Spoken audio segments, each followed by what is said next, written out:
Wait, FIFINE made a microphone that is both USB-C and XLR. This could either go both ways. This is either a holy grail for budget creators or a complete marketing nonsense. Because if it actually works, it might just solve the biggest dilemma that every new creators are facing. So what's up, creator? If this is your first time here, welcome to Arcelux Tech. If you're just starting out, the first and the biggest question and the dilemma you're basically facing is this: do I buy a USB mic that is easy to use but limit my growth, or do I invest in an XLR gear that is more expensive and also complicated to use, but in the game it sounds more professional? Well, FIFINE claims that they solved this with the K688, a microphone that is both USB and XLR, and the gain is with the USB you can record up to 16-bit, and when you connect the XLR it goes to 24-bit. But before all of these and you get excited, we will test it out together and we will find out. I tested over 4 mics alone this year, and basically starting from a 20 bucks to 200 bucks that is like a mic studio quality. And let me tell you, most hybrid products are trash. They're trying to do everything, but at the end they end up doing nothing well. And if I want to starting with the impressions, basically when you see the packaging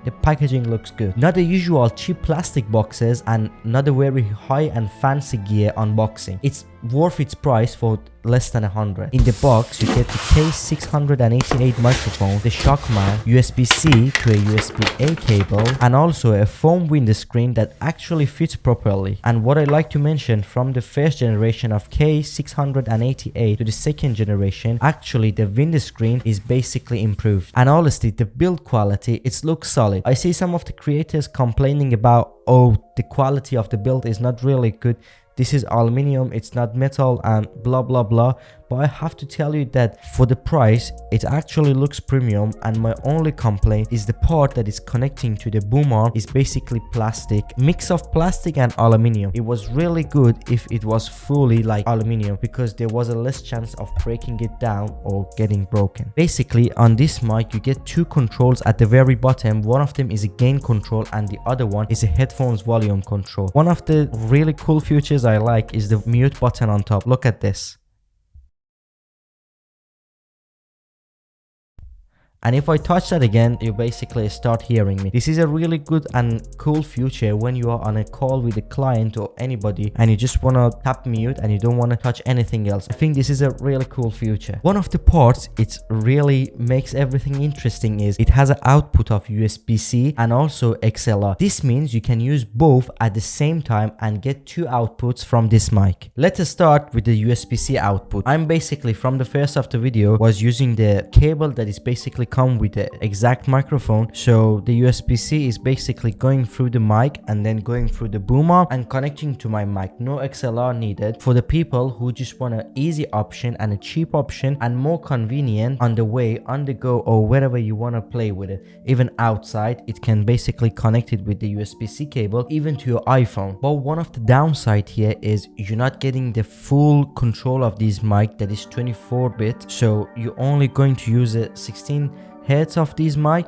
It is still pretty good and has a good voice into it, but it's something to keep in mind as you grow. It's something that it can grow with you, not just basically hold you in a position you go and start spending again and building up your setup. And I think for a USB output for a mic like this that have a XLR as well, this is clean. And as I mentioned, for the new creators, I'm not using a XLR. I don't have any outputs here or any mixer that I want to connect it with the XLR. Maybe I have a new video in the future that I showcase that to you as well. I will link down another creator down here that I really like their work and how does it sounds like connecting an XLR to it. It's not a much different, but for editing in the post and the post production make a huge difference, because the XLR has more headroom and is more dynamic. It just sounds more than what you can do with. The fact that you get the both option on this mic is insane with the quality that it gives you. The other thing is the boom arm. If you buy the mic as its own, it's basically coming with a tripod and you can just put it on your table and start recording. It's really good and cool, but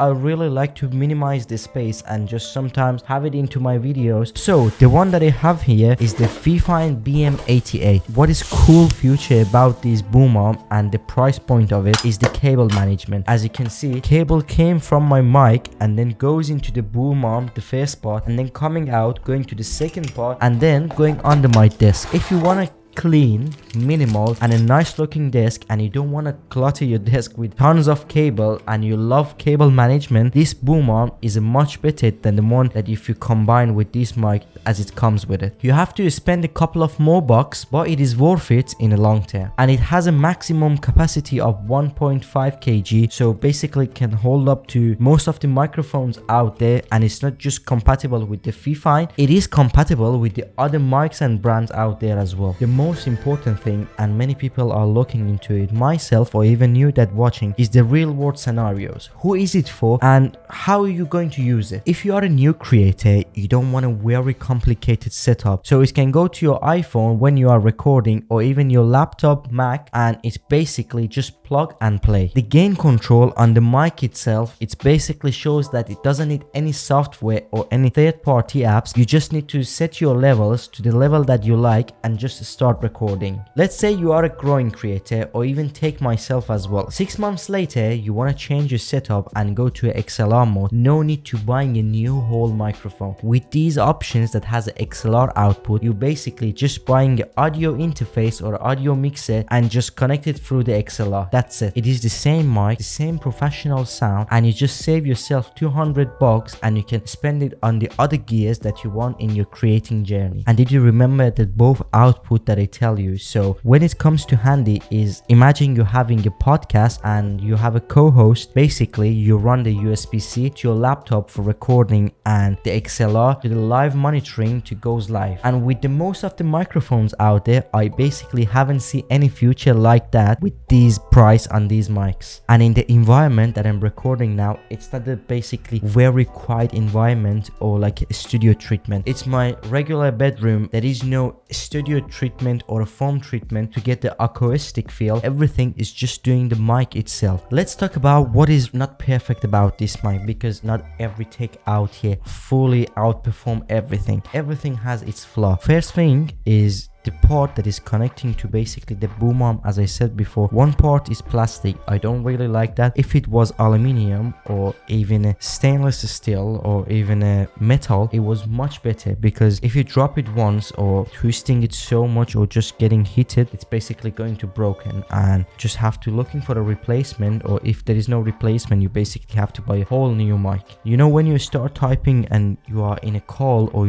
I'm talking now, I just tap my hands on the desk. It's really not taking that much sound in like the other mic, especially with the boom arm and everything itself. Now I'm tapping on a desk and it doesn't really keep up that sound. But when it comes to the boom arm, starting from the bottom and then the top and then the microphone itself, or even sometimes you suddenly hit it with your hand, it is still taking up that sound. This is one of the things to take in consideration, especially with the part that is rubbery and it's giving it a really like cool futuristic look. Things that is rubber is because through the physics, they didn't want the frequency of the sound go to the mic and pick up the noise. That's why it's one of the parts that is basically, I would say, will beat most of the mics out there. I think there is only 3 type of creators that they really need this mic. The first one is a complete beginners who just want to start with the USB and then grow up to a XLR. That's a really good option. Second type, the budget creator conscious. They know what they're doing, and for the creators who want to spend but not so much and they can afford the 2 separate USB and also XLR next to each other, this is a good mic. And a type 3, a creators who do a multiple type of content, and maybe you just want to do your live with the USB and also doing your live and broadcast with monitoring through the interface and maybe an audio mixer. And if you are already spent in a really high and expensive XLR gear, this is not for you. But if you are around the 50 to 150 range, this is a really good mic to take into the consideration, because I think it has a really serious future that might worth to consider. And a disclaimer, FIFINE hasn't paid me to do this video. It's basically they just send me out the product that I give my own honest review to it. Last but not at least, let me know down in the comment below, is this the best mic for under $100? Yes or no? I really like to see your thought. Until next video, keep your tech in check. Thank you for watching, and I catch you on the next one. Adios.